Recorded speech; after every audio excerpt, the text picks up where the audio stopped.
হতে পারে? আমরা কি রোহিঙ্গার চেয়ে অদম? আমাদের কি রোহিঙ্গার মতো দাম নাই? ওদের খাওয়া দাওয়া সবকিছুর আছে। আমরা শুধু বাসস্থানের জন্য আমরা লড়াই করতেছি এখানে, আমরা লড়াই হতে আসছি এখানে। উচ্ছেদের একটা নিয়ম আছে, আমাদেরকে নোটিশ দেন, আমাদের সাথে বসেন, পরামর্শ করেন, এরপরে যতটুক জায়গা আপনাদের নদীর অতটুক নিয়ে নেন।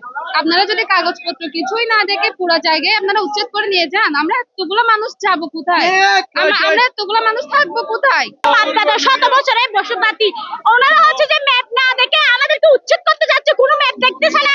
খালের জমি বলে খাল হচ্ছে যে কোথায় মধ্যে, আর আমরা হচ্ছে যে কোথায় এখানে। ওনারা আমাদের প্রতিনিয়ত উচ্ছেদ করার জন্য লেগে পড়ে আছে। এখন আমরা সব এলাকাবাসী একত্র হয়েছি, সমিতি পাড়া বলতে আমরা পেশকার পাড়া, কচুরিঘাট, বৃহত্তর নুরিয়াচাড়া সব আমরা একত্র হয়েছি। আমরা এখান থেকে যাব না। আমরা রাস্তায় কি নামছি, আপনারা দেখতেছেন না? আপনাদের চোখে পড়তেছে না এগুলো? আমাদের বসত বাড়ি তুলে ফেলতেছে, আমাদের বসত বাড়ি হলো তুলে ফেলতেছে।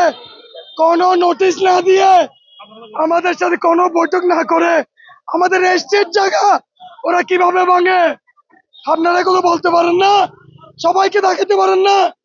আমরা কি বহিরাগত ভাই? ওয়ালটন এখন দেশের সীমানা পেরিয়ে পৌঁছে গিয়েছে 50টিরও বেশি দেশে।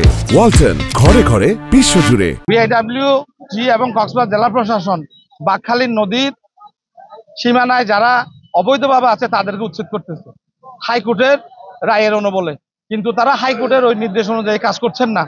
আমরা নদীর উপর উঠে, নদী ভেঙে আমাদের উপর উঠছে, কিন্তু আমাদের খতিয়ানের কাগজ কিছুই দেখতেছেন না। তারা বলতেছেন পানি থেকে উপরে আমরা ভেঙে ফেলবো, তাহলে আমাদের বাপ দাদার বিটা RSM BS বলে যে খতিয়ানের জায়গা আছে ওই জায়গায়ও তারা উচ্ছেদ করছেন এবং অনেক জায়গায় কক্সবাজার ভাঙছেন।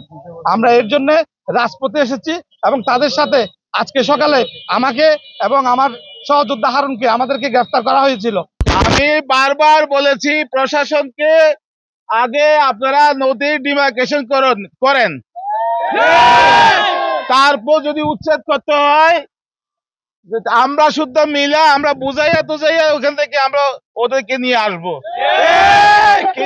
কিন্তু ডিমার্কেশন ছাড়া হাইকোর্টের রায় আমরাও মানি, হাইকোর্টের রায় আমরাও মানি, কিন্তু আপনার হাইকোর্টের রায়ে কি বলা হয়েছে এটা বসে জেলা প্রশাসন সহ প্রশাসন বসে ঠিক করতে হবে হাইকোর্টে কি রায় দেওয়া হয়েছে এবং আমাদেরকে দেখাতে হবে হাইকোর্টে কি রায় দেওয়া হয়েছে।